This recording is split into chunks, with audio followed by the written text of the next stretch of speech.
My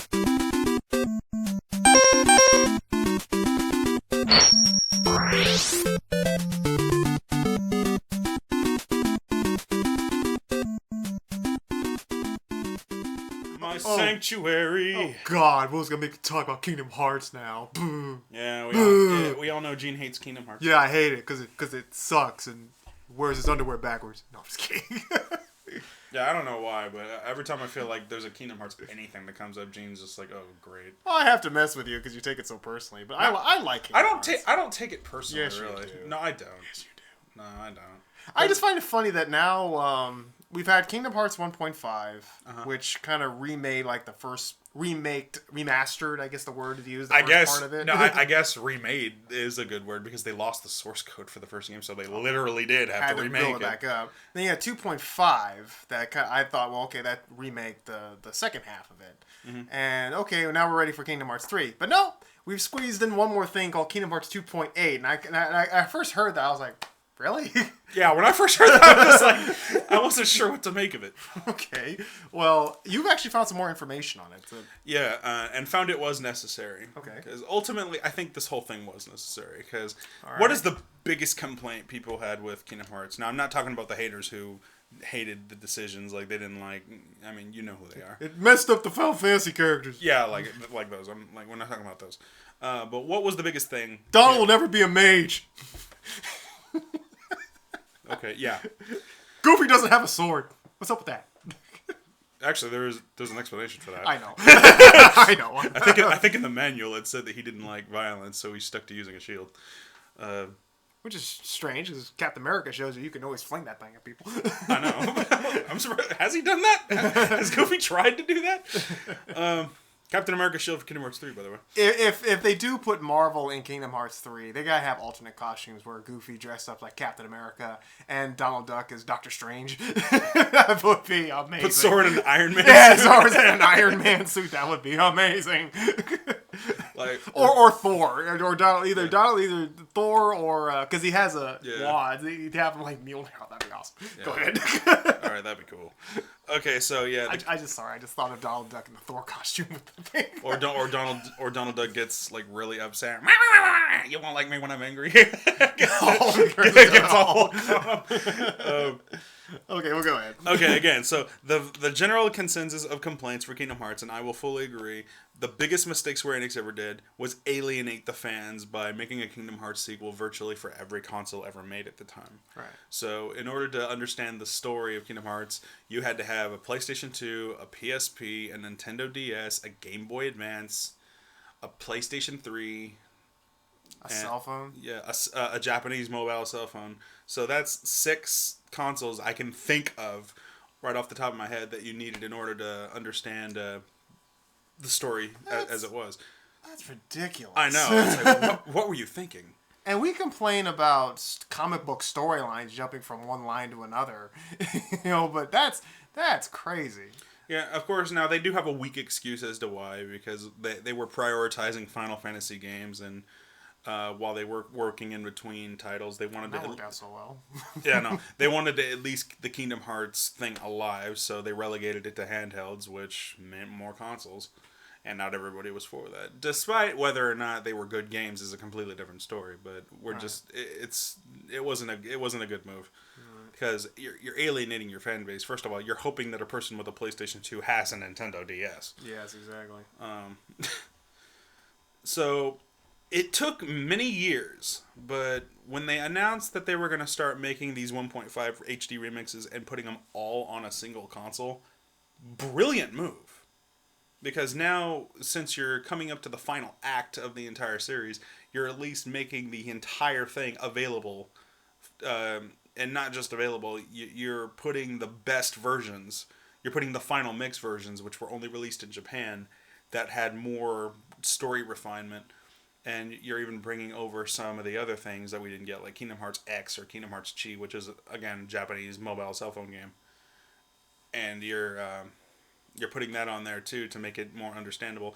And you're even taking some of the lesser liked Kingdom Hearts games, debatably, and instead of putting those games on there for people to play, you're turning them into feature films with newly animated CG cutscenes, if not just combining cutscenes.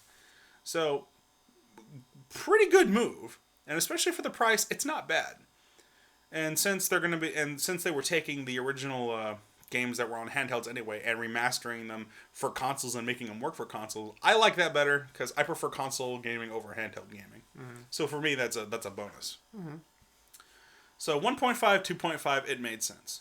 2.8, when I first heard about it, I was like, okay, I thought Kingdom Hearts 3 would be after this one. But then it was no secret that I was questioning, well, you do have most of the games on one console, but you are missing one important one. And that would be Kingdom Hearts Dream Drop Distance for the 3DS. What if people didn't play that one? Because not everybody had a 3DS. Not everybody still does. Like, I was thinking, would they put that one on Kingdom Hearts 3? Well, we finally got our answer. So, now they're making Kingdom Hearts 2.8, which may or may not be PlayStation 4 exclusive. Well, it's still PlayStation. So yeah, I thought it was actually going to be a 2.5 add-on. Yeah, that's what I thought. At first, I thought they were re-releasing 2.5 again, but just with add one little feature to it. Yeah, I'm like, oh really? But no, it turns out it's a completely different thing. So okay.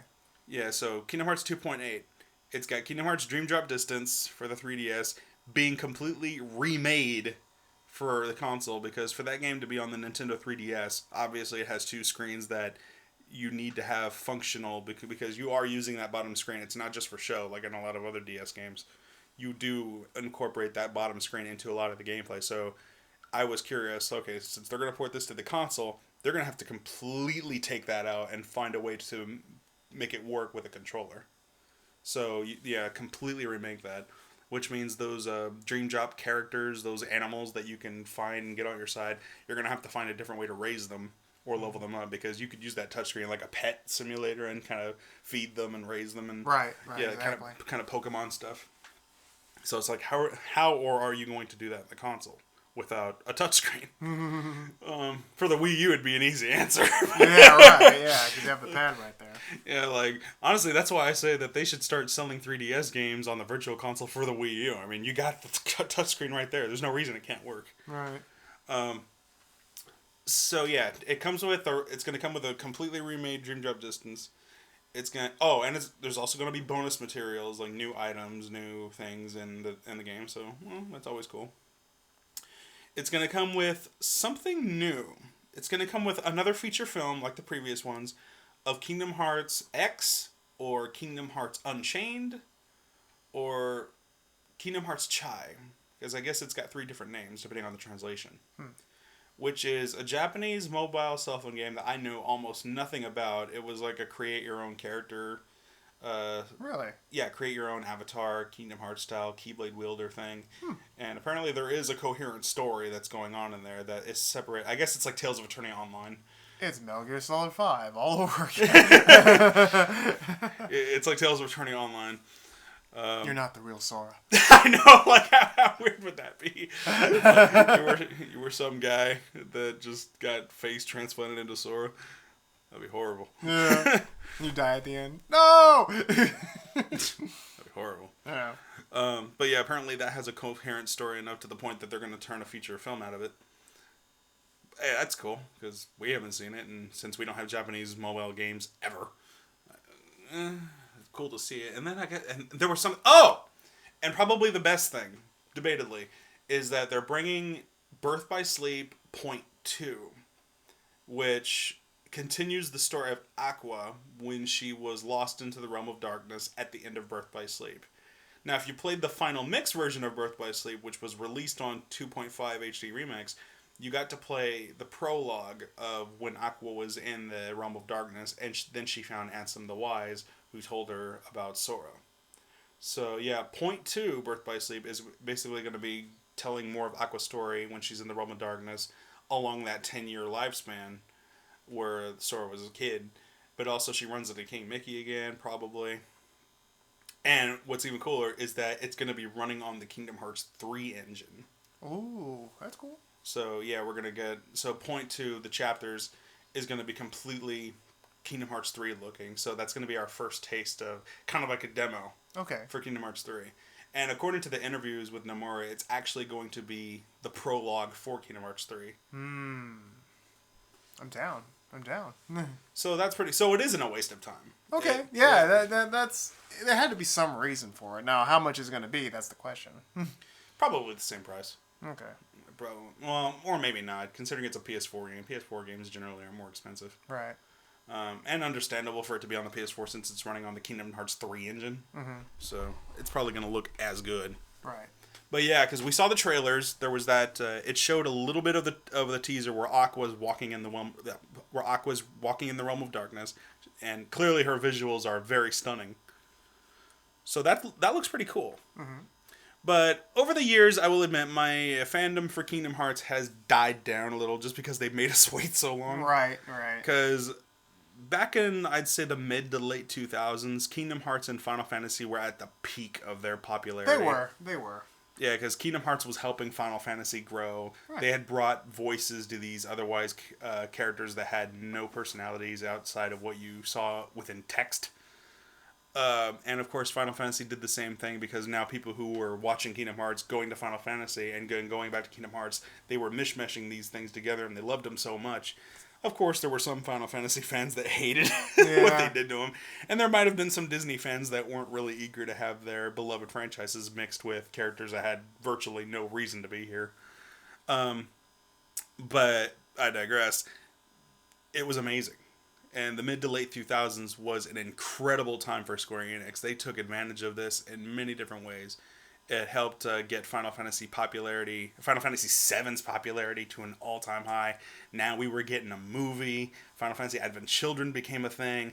Dirge of Cerberus became a spin-off. Yeah, they were all over the place. Final Fantasy Crisis Core was made, which was loosely based on the engine for Kingdom Hearts. Mm-hmm. Then you had Final Fantasy Before Crisis, which Japanese mobile phone game, which was told the story of the Turks. So yeah, they took their Final Fantasy to an all-time high. Square Enix was on top. Yes.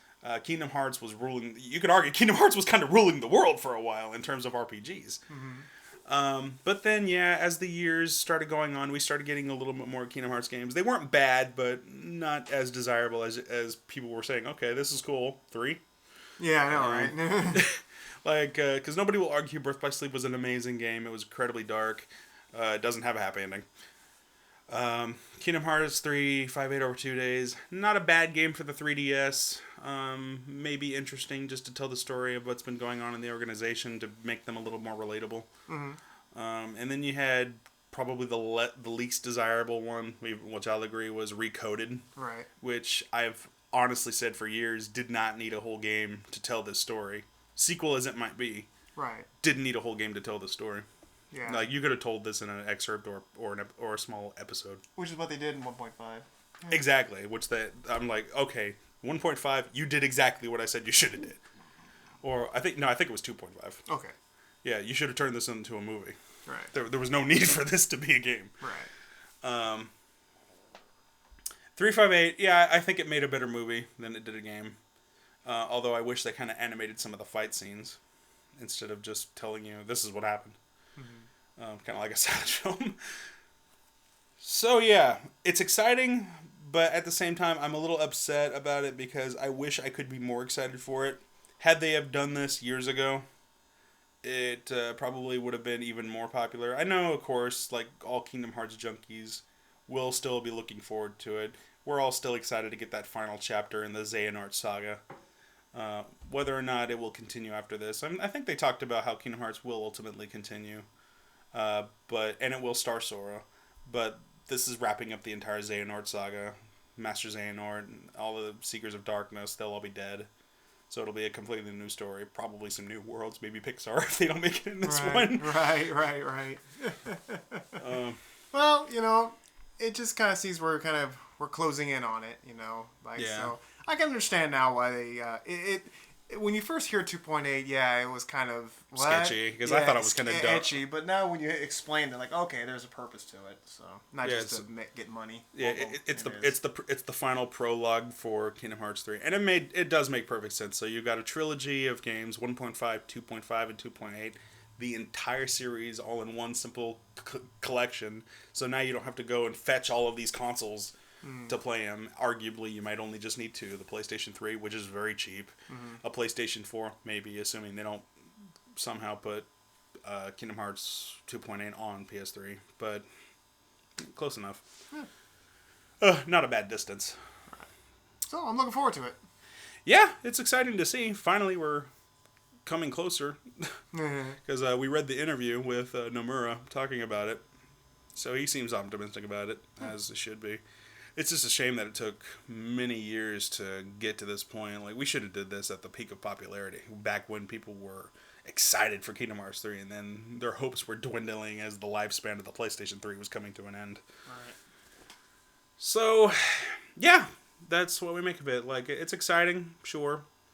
We'll see where it goes from there. Meanwhile, what do you guys think of 2.8? Is it a worthy sequel or just another cash grab? Let us know.